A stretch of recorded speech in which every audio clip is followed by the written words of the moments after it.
Okay, so welcome to this month's Performance Monitor. So today I'm going to analyse stock markets and look at what are the key themes that we're seeing within markets right now. Okay, so let's firstly look at markets right now. And as you can see from the slide, the UK has been a good, strong performer. And what we're seeing is actually a lot of commentators are believing that UK company fundamentals are improving.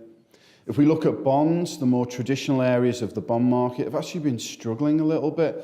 And that's because yield levels are at such depressed levels compared to historic norms. And then finally, if we look at currency, you can see that sterling's weakened against both the euro and the US dollar. And a lot of people think that's quite a negative thing. But actually, if you're a sterling-based investor buying overseas stocks, that gives you a better return. That helps to add to your return. Okay, so let's move on and have a look at the key issues. So the first key theme for this month has been the US election. Obviously, you will have seen a huge amount in the news, big debates between Hillary Clinton, Donald Trump. If we look at the polls right now, Hillary Clinton is by far the leader within the polls. If we start off at looking at each candidate, Donald Trump's seen as a little bit of a wild card, but in other ways, he's actually seen as being quite pro-business. He's very anti-low interest rates. I think looking at Hillary, she's the asset manager's favourite, so she's the stock market's favourite right now. I think the one thing that some fund managers have been saying to me is actually Donald Trump could be a bit like a Brexit result if he were to win the election. You know, something that potentially could be positive. The one thing that we need to realise, though, is as an investor, is you can't actually second guess these things. The best way is to be as fully diversified as possible within your investments, and that helps you navigate through the US elections, but also any potential aftermath after the election result. Okay, so let's move on to Europe. And you will have noticed, markets in general, in the developed markets anyway, currently are quite high, especially compared to the historic levels. However, Europe isn't. Europe's been struggling with a mixture of political risk, but also as well as that banking problems. I mean, political risk stems from upcoming referenda in Italy and in the Netherlands. And also there's forthcoming elections that we're going to see in France and Germany. Banking risk, I mean, you will have sort of seen stories around Deutsche Bank, the problems that they've been having with potential fines. If we look at that, I think it's very sort of contained within Deutsche Bank. We don't feel like that's a systemic risk throughout the whole European banking sector. On the other hand, though, there's a lot of really good European companies with sound fundamentals. And actually, there's a lot of quite good value there for fund managers. I think if we look at the outlook now, I think investors are in two camps. So the first camp is that they're a little bit nervous. They feel that markets are quite high. And I think the second camp is that they feel markets are high, but could go further with the continued accommodative monetary policy. I think the one thing you need to realize is for the former, is that they're looking for downward share price correction with an eye to buying, not selling. So they're looking to put more money into the market. So finally, for me, I think what I want to talk about here is the benefit of multi-asset investment. And if you look at multi-asset investment, that means you can move to different countries. It means you can invest money in different asset classes. It means you can invest money in different currencies as well. Here at True Potential, we offer a new advanced level of diversification, which is investing using different fund manager styles. Timing the markets perfectly is generally regarded as being extremely difficult, and it's one of the reasons why we encourage long-term investing and impulse saving when markets are evidencing price weakness. All of this can help you as an investor to enjoy the fruits of your investment experience even further down the line.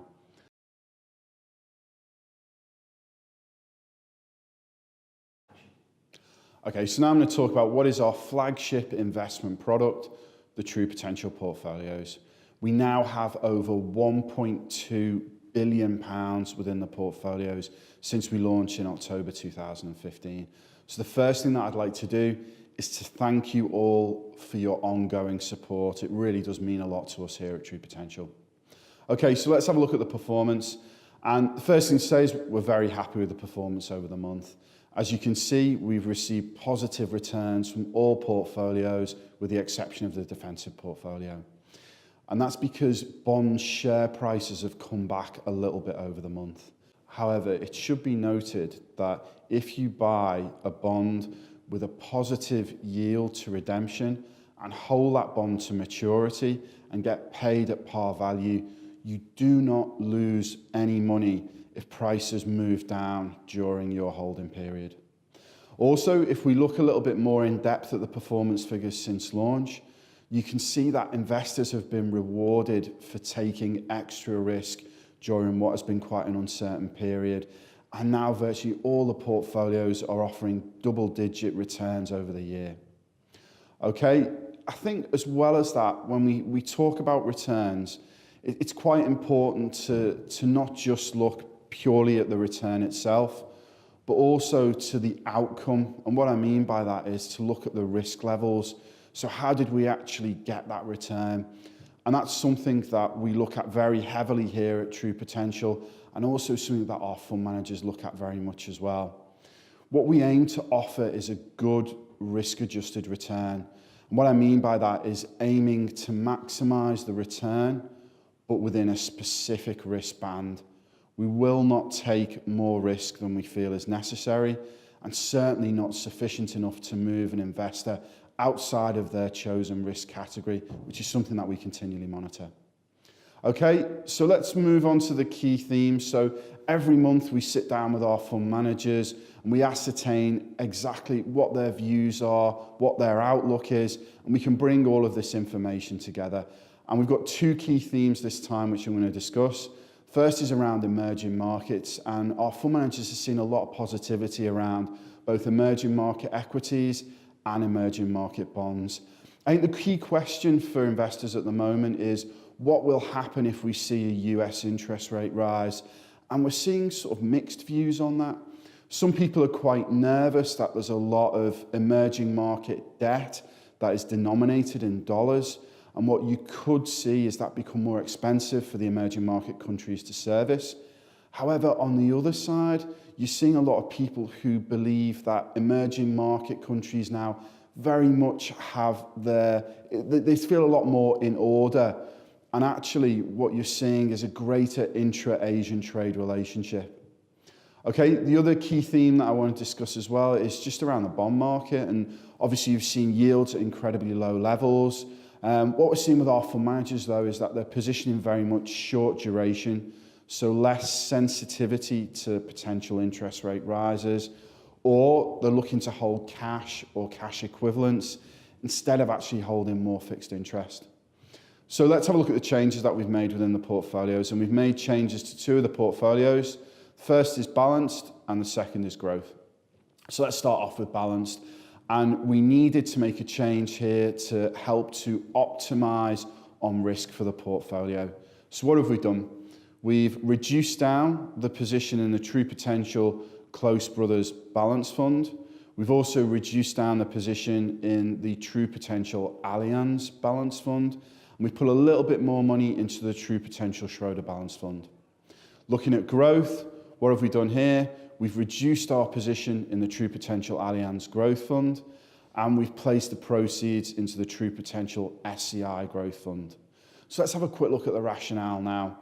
So the Close Brothers and Allianz funds currently carry the highest risk within the portfolios, with both having a large position in UK gilts, an area many of our managers are negative on at the moment. Schroders has a high level of diversification, fund manager diversification, and it's also got quite a low bond exposure, with the fund manager preferring to hold cash or cash equivalents instead of holding bonds. Looking at SCI, they're very diverse, and their position in the growth portfolio has increased due to their consistency and their volatility control.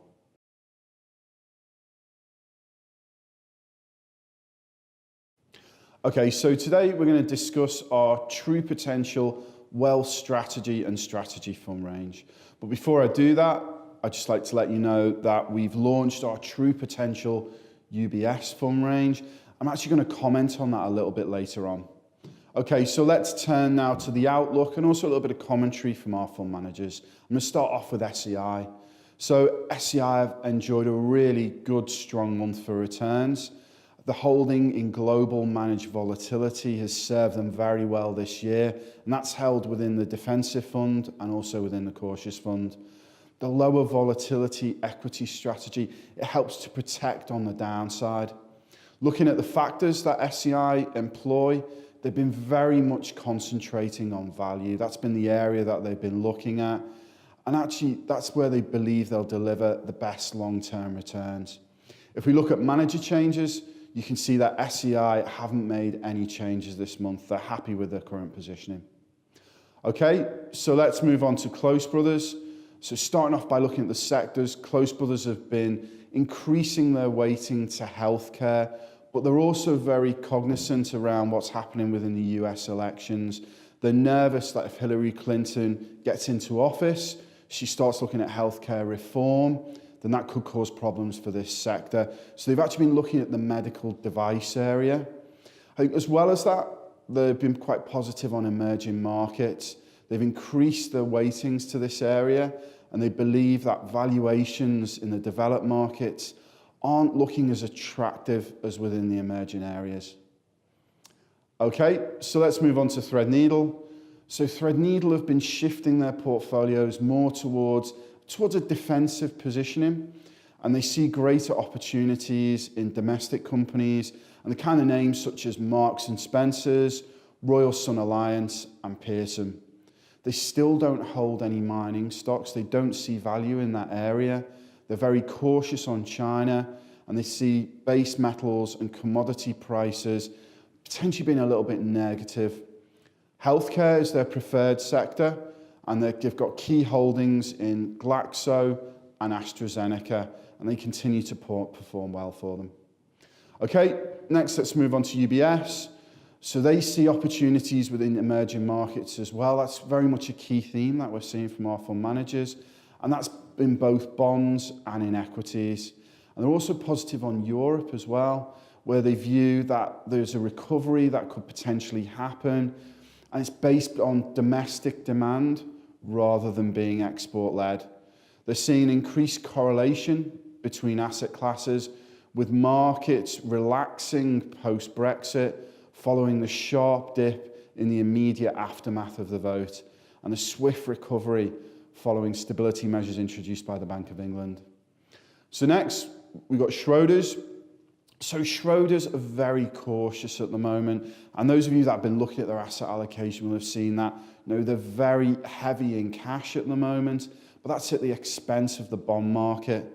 They feel that current rallies in bonds and in equity markets are unsustainable. They're built on low interest rates and liquidity flows and not underpinned by company earnings, which they point out have fallen for the last 6 quarters in the US. They even feel a modest hike in interest rates is likely to make bonds fall by anything from 10% to 15% and would have an obvious knock-on effect to equities. Okay, so let's next move on to 7IM. 7IM have been performing well. What they've found is their tactical asset allocation has been a key driver for their returns. They're very much positive on emerging markets and Asia going forward.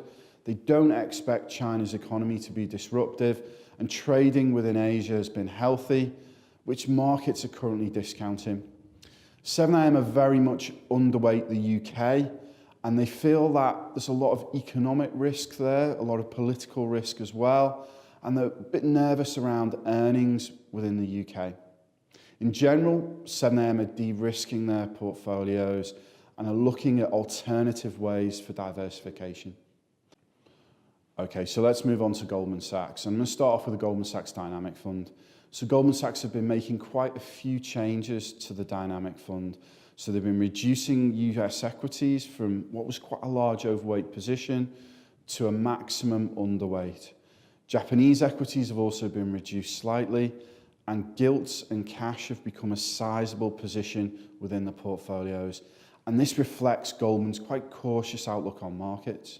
Next, if we look at Income Builder, they find that Europe and US equities are their preferred choice within the portfolio. So these are very much sort of traditional areas for income investment. The team at Goldman's look bottom up at company fundamentals, more so than looking top down and taking a complete view on the country itself. Okay, so lastly, I'm going to talk a little bit about Allianz. So Allianz remain very cautious on markets at the moment.